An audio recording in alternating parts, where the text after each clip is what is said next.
નમસ્કાર, હું Rinku Prajapati public India ન્યૂઝમાં આપનું સ્વાગત કરું છું। શરૂઆત કરીએ આજના સમાચારની। સામરખા પાસેથી 47 લાખનો વિદેશી દારૂ ભરેલી ટ્રક ઝડપાઈ।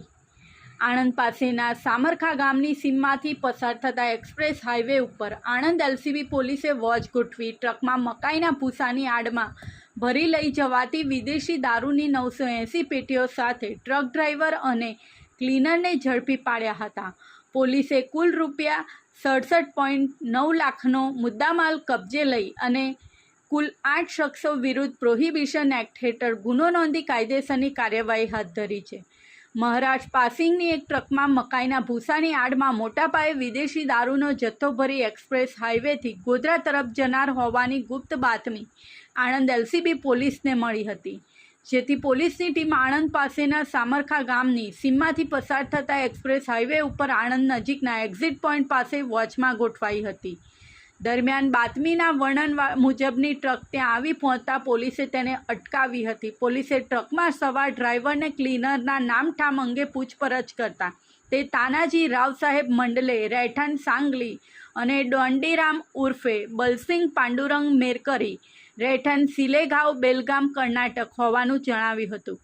પોલીસે ટ્રકમાં શું ભર્યું છે તેમ પૂછતા મકાઈનું વેસ્ટ ભૂસું ભર્યું હોવાનું જણાવ્યું હતું અને તે અંગેની બિલ્ટી રજૂ કરી હતી।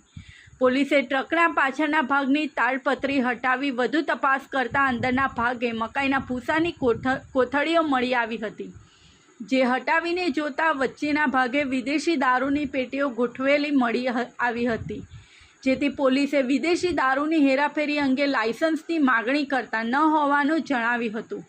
પોલીસે વિદેશી દારૂની 980 નંગ પેટીઓ અંદાજિત કિંમત રૂપિયા 47.4 લાખ તેમજ પકડાયેલ શખ્સોની અંગઝડતીમાંથી મળેલ 2 મોબાઈલ ફોન અને ટ્રક મળી કુલ રૂપિયા 67.9 લાખનો મુદ્દામાલ કબજે લઈ ડ્રાઈવર તેમજ ક્લીનરની વધુ પૂછપરછ કરતા ડ્રાઈવર તાનાજીને તેઓના પુત્ર સુનીલે મુંબઈના પનવેલ ખાતે મોકલ્યા હોવાનું અને જ્યાંથી અંજિક્ય સતીશ પવાર, રહેઠાણ દત્તા નિવાસ સતારા તથા સંતાજી હંબીરાવ મદાને, રહેઠાણ ધરન સાંગલીએ ઉક્ત વિદેશી દારૂ ભરેલી ટ્રક ગોવાથી કુરસિંગ રાજપૂત, રહેઠાણ ગોવા પોંડા અને મુનાફ શેખ, રહેઠાણ ગોવાએ મોકલી હોવાનું જણાવ્યું હતું।